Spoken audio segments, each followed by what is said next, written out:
Love that term, porch pirate. I just love the term. I think it's really good. Welcome to PTI, boys and girls. In today's episode, UCLA wins the women's bracket. The Lakers have issues, and Joe Adele brings back 3 home runs. But we begin today with big news in Chapel Hill. North Carolina is hiring former Nuggets coach Mike Malone as its new men's basketball coach. UNC had pursued Tommy Lloyd, Dusty May, and TJ Otzelberger, but came up empty. So the Tar Heels turned to Malone, who has never been a college head coach, but did win something called the NBA title with the Nuggets 3 years ago. Wilbon, does this hire make sense to you? Let's just say it came out of nowhere to me, Tony, and I don't know if it makes sense yet. This is one of those things where it's like, whoa, can I see this for a month or so first? Like, can I get used to this before I even decide whether it makes sense? Mike Malone is a fantastic coach in the old-fashioned way we described coaches. X's and O's, handling of personnel, building a team, developing of players, bringing along and instilling confidence in young players. All those things. Mike Malone has been terrific for a long time. He grew up in the business. He knows what he's doing. He won a championship, as you said. But just a year ago, Tony, they sort of dismissed him in Denver. And his star player said, no, I'm not signing off on him. I'm signing off on the guys in this locker room. And Denver's back in the thick of things today with a different coach. And Mike Malone has been on our set, you know, doing the shows at ESPN, the NBA shows. I did not see this coming. Did you? No, not at all. I know you've been very critical over the years of Michael Malone, and so I respect what you're saying now. I didn't see it at all. If they wanted to get a pro coach, I assumed they would go after Billy Donovan, because Billy Donovan had been a college coach and won a couple of championships at Florida. No, I didn't see this coming. I'll say another thing. He hasn't been in college. Malone's not been in college, I think, since 2001, when he was an assistant at Manhattan. Maybe his dad coached Rhode Island for a while. Rhode Island was not exactly a power. He is a wonderful coach. But Mike, North Carolina hired a pro coach in football last year, and I thought that was a disaster. And so I'm sort of doubly surprised that this is going on. I don't think of North Carolina and equate that to professional basketball at all. A lot of guys go from college to the pros. Brad Stevens did. Billy Donovan went from college to the pros. Sometimes it doesn't work out. Rick Pitino, John Calipari did not have any great success. Not everybody goes the other way. I'm in a wait-and-see mode, and I am very surprised. Tony, I will say this, though. It's a new day. Yeah. It's a new day. And so North Carolina like is a professional program. You know, they're all professional programs now. And so I'm confused. Okay. Yeah, that's fair. Let's move to tonight's NCAA championship game between number 1 seed Michigan and number 2 seed UConn. Michigan got here by blowing the doors off Arizona 91-72. UConn got here in another close game with another key shot by freshman Braylon Mullins. UConn beat Illinois 71-62. Wilbon, you have had all year to look at these teams. To which team do you give the edge? Tony, an edge to Michigan, an edge. And I'm presuming, of course, that Yaxel Lendenborg, it will be out there. We saw him come back after limping off to the dressing room, and I was like, oh, my God, can they afford to lose him? You know, I think he's the best player in the tournament and has been tournament long. So they have him back, apparently. Solo Ball has a foot sprain for UConn. He's going to be out there. They need him. I see Michigan having an edge. But as I told you this morning on your podcast, anybody who thinks that, you know, there's some Cinderella in UConn is not paying attention. UConn's a power. This is Ali Frazier. This isn't, you know, Ali and some dude in the 3rd Street gym. So to me, there's no surprise winner here, whoever wins it. But again, to answer your question, edge to Michigan. It's a hard question for me. To which team do I give an edge? I know that Michigan is favored by 7.5 points. That really seems like a lot to me, 7.5. And I understand, I get it. They've been killing people in the tournament. They've gone over 90 in all 5 games in the tournament. Their last combined margin of victory over the last 2 teams is 51, and the last 3 teams they've held to 37% shooting or worse. So they come in here rock solid. But let me go to your point about UConn. UConn, 7.5, really? UConn plays close games and wins close games. UConn beat Michigan State by 4. They beat Duke by 1. They beat Illinois by 9, but it was a closer game than that. And they've had success in this game, the final game. This is the third year out of 4 that they're in the final game. Their shooter, Caravan, he's been in 3 final games now, and Danny Hurley is 2-0 in these things. So, yes, I will not be stunned if UConn wins this game. I think Michigan should win it. I think their conference is better, overall on the whole year. But I'm not going to be stunned if UConn wins this. I'm really not. Well, I'm glad neither one of us will be. I don't understand some of the national sentiment I'm hearing. Let's move to UCLA's dominance of South Carolina yesterday in the women's championship game. The Bruins led by double digits in the first quarter, won by 28. Gabriela Jaquez led UCLA with 21 points, while Lauren Betts had 14 points, 11 boards, and was named the Final Four's most outstanding player, no surprise. The Gamecocks showing disappointed. Just days earlier, they had dismantled UConn, leading to inflammatory behavior from Huskies coach Gino Auriemma. Tone, what do you make of the team that won it, the team that didn't, and Gino's behavior on the way out? So I'm glad UCLA won because they're all seniors. They've been doing this for a while, and this is the reward that you get. UCLA seniors scored the last 173 points that UCLA scored this year. They scored all 130 points in the Final Four. Look, Mike, I don't know anything about the UCLA staff at all. I can't name anybody on it. But I watched UCLA against Texas and against South Carolina demolish good offensive teams, hold them to half their normal production. So somebody in that room knows how to coach defense. And the game was terrible because UCLA made it terrible because they were dominating. In terms of South Carolina, Mike, honestly, I think they won the game they wanted to win. UConn is the dynasty in women's college basketball, not UCLA. UConn had pounded them last year, 23 points in the final. They waited a year, and they got their revenge by winning that game. And, Mike, I'm not sure they were emotionally up for UCLA at all. I'll give you this one stat that's fabulous. Since 2007, every time UConn has lost in the tournament, the team that beat them went on to go 1-10 because the team that beat them thought they climbed the mountain by beating them. I'm going to back away from Gino. You feel stronger about it than I do. I'll come back to it when you're done. I'm going to take the rest of the time to deal with Gino, who was guilty with not just the handshake, but the bogus apology and the fictionalizing of a ripped jersey, saying that the other team behaved like thugs and did it when his own player ripped her own jersey. Is the disgraceful behavior of a massively insecure bully. It was petulant. It was classless. The fictionalization of the ripped jersey is unbelievable.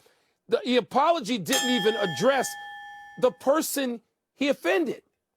And it's just, we're all taught to shake hands at the end of a game, no matter what happens, maybe before a game, to shake hands at the end. He couldn't even do that, and he wandered away, and then he lied on national television, round after round of interviews, and accused South Carolina's players of doing something his own players did as if we don't have television.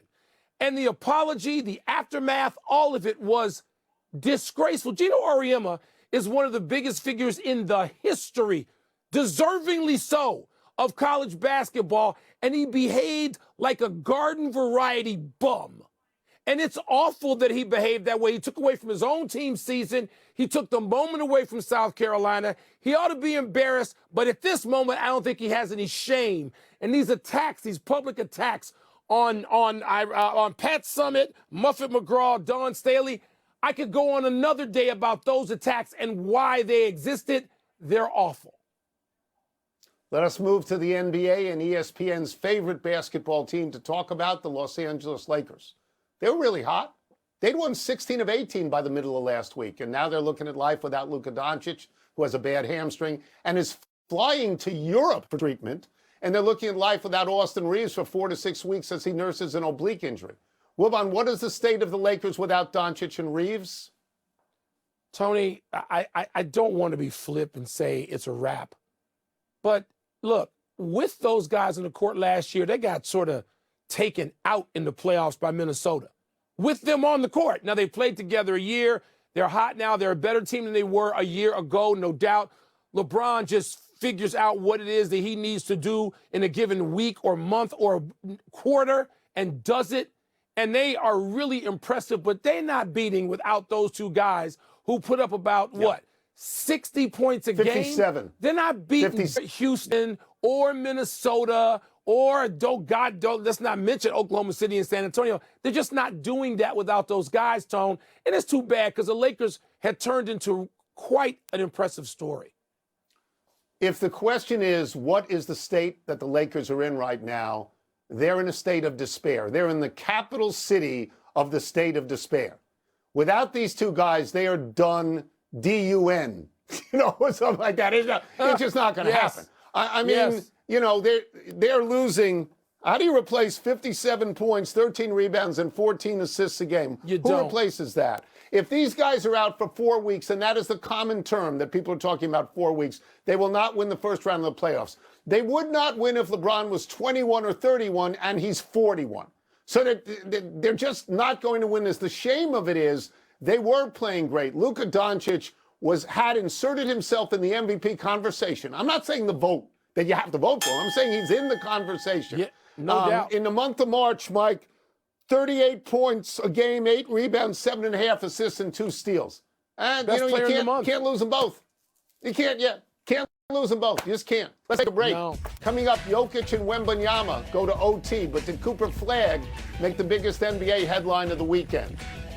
And what's the word for what Joe Adele did Saturday night? Man. I'll just go back on Gino just to say this one thing. There's no nuance there. What he did was wrong. He's incomparable as a coach. What he did was wrong. You have to mention Dawn Staley in the apology. You have to. And he's too big. Come on. Cooking with the commoners in mail time. I'll get the first one. Mail time? Put on my glasses and read this. Biggest deal of the NBA weekend. Cooper Flagg putting up 96 points over 2 games. Nikola Jokic and the Nuggets besting Victor Wembanyama and the Spurs in overtime. Or Steph Curry's return. Tony, it's not Steph Curry's return. I hate that it's not. But the Warriors can't remake their whole season just because Steph is back in the lineup. It was wonderful to see him out there yesterday. And my goodness, he played well coming back. But the Warriors are in the play-in, and they probably won't get out of the play-in, so it can't be that. And I'm not going to make it Cooper Flagg because Knipple, to me, is still the MVP because it's a season. Not a weekend award, a season award, though. Cooper Flagg looks great. He looks better and better every night out. The kid looks like he's going to be the great player that almost everyone projected, and good for Dallas as they try to still recover from getting rid of Luka. No, it's Denver and San Antonio. Look, I picked Denver to win the whole thing at the beginning of the year, and they've had mostly a disappointing regular season. But when the big man, when Joker is on, he can go head-to-head with Wemby. That's each guy picking on somebody his own size. Forget the result of the game. The nature of the game was a playoff game. It was fabulous if those two meet up. Either one of them. Denver can win a game 7 on your court or theirs. The development is Denver winning that game. Yeah, I have no disagreement with any of that. None whatsoever. That is a playoff series I would actually like to see. Denver has now won 8 in a row, and San Antonio had won 11 in a row. You're right about Curry. He's walking into a team that's 6 games under 500. It's great, 29 points in 26 minutes. But let me go to Cooper Flagg for a second because I think he's the rookie of the year. I do. Cooper Flagg did something that hasn't been done since 1962. To score, a rookie scoring at least 45 points in consecutive games. Hasn't been done since 1962, Mike, when Walt Bellamy did it. He also became one of 6 rookies ever to score 45 points, at least 45, 3 times in a year. You want to know who they are? Besides Bellamy, have you heard of Wilt Chamberlain? Have you heard of Michael Jordan? Have you heard of Earl Monroe? Have you heard of Kareem Abdul-Jabbar? So wow, that is a category. That's a great list. That's a category that's unbelievable, and I'll just leave it at that. I'll go to the next one. It is an unbelievable category. Walt Bellamy, I think, was overall #1 pick, too. Way low many years ago. Yes, he was. Yes, long time ago. What's the word for Joe Adele robbing 3 homers in one game? How about Griffey-ish? As you know, other than Willie Mays, look, everything starts with your idol Willie Mays to me in center field. And it's not center field, but outfielder, going up, snagging stuff, great outfield plays. 3 of them in one game. I mean, Griffey never even did that. I mean, there's a kid, Denzel Clark. Remember for the A's last year, we had the video, Tony, Yes. of him doing like a couple Yes. of catches in a week. 3 in a night. It's astonishing he could come up with that sort of production and glove. And Torrey Hunter, when Torrey Hunter is in the dugout and says, yeah, this, Torrey Hunter, it just gives it all the credibility you could have. Yeah, the word I use is unprecedented. And I'll go right to Torrey Hunter, who had 9 Gold Gloves in the outfield. He said, "This is the greatest defensive game I've ever seen." It's a 1-0 game, Mike. So every time he goes over the wall, he saves the game. Saves the game. Look, the amazing thing here is that you can go a whole season and not get 3 shots at it in 162 games. Last year, the most home runs that were brought back, 2 different guys had 4. One of them was Jacob Young on the Washington Nationals. That's over 162 games. This was in 1 game, which leads me to ask you, it's Johnny Vandermeer, is it? If nobody's ever done 3 before, who's going to break this? Who's going to go to 4? That's not going to happen. It's remarkable. And the last one, when he falls in the stands, you go, my God. I mean, that's it. That's enough email. Let's take one last break. Still to come. Did Patrick Waugh deserve? Happy time, people. Happy 75th birthday, Burt Blyleven. Blyleven made the Hall of Fame in his 14th year of eligibility. He was a 2-time World Series champion in 1979 with the Pirates, 1987 with the Twins. He threw a no-hitter in 1977. Blyleven is 5th all-time in strikeouts with 3,701, 27th all-time in wins with 287, 14th all-time in innings pitched with 4,970. Numbers that will get you in Cooperstown now on your first ballot. Justin Verlander has more strikeouts than any active pitcher. He's 8th all-time. Verlander has 1 strikeout so far this season. 148 more will move him all the way up and past Blyleven for 5th all-time. But Verlander just went on the 15-day injured list with hip inflammation. For 500 years, you knew what pitchers threw in baseball. And it wasn't a circle change, and it wasn't a 4-seamer versus a 2-seamer. You had to have a good curveball. That's what Burt Blyleven had, one of the great curveballs, Uncle Charlie of all time. Right, Tony? Yep. I mean, he knocked your knees Yep. out from under your body with his curveball. Old-fashioned curveball. Happy double anniversary, Mike Krzyzewski. On this day 34 years ago, Krzyzewski guided Duke to their 2nd consecutive NCAA title, defeating the Fab 5 freshmen of Michigan. Then 11 years ago, Coach K led the Blue Devils to their 5th and most recent national championship, 68-63 win over Wisconsin. The Blue Devils were led by Tyus Jones's 23 points. Krzyzewski is one of the greatest college basketball coaches of all time. For those who are growing impatient with John Shire, who started at guard on Krzyzewski's 4th national championship team, because Shire has not yet won a championship, it's prudent to remember Krzyzewski went 10 seasons at Duke without winning one. Tony, I suppose you could have Hank Iba and Adolph Rupp high on the list, but Mike Krzyzewski's going higher on my list, under only John Wooden in college basketball. Mike Krzyzewski, who spent generations into this latest transfer portal NIL. I mean, he's sort of gotten to the mouth of that river. Mike Krzyzewski. Everybody else, take a step back. Happy trails, Patrick Waugh. If you thought last week's firing of Bruce Cassidy in Vegas was late in the season, get a load of this.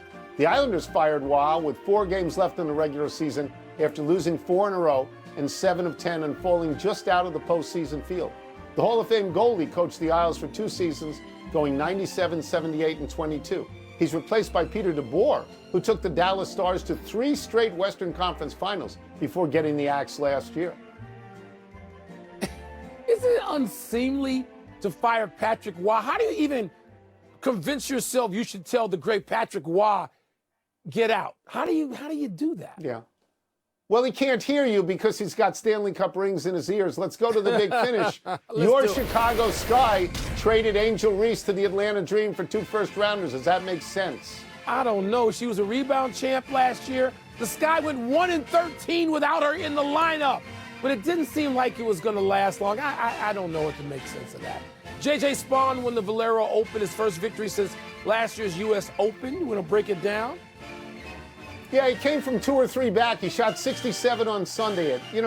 It's a great year for him. I mean, starting with the Open. Doc Rivers, Mike D'Antoni, Amari Stoudemire, and Candace Parker headline the Basketball Hall of Fame class. You happy about that? I know them all, love them. Two of them are great Chicagoans and friends, Doc and Candace. Yes, I'm happy.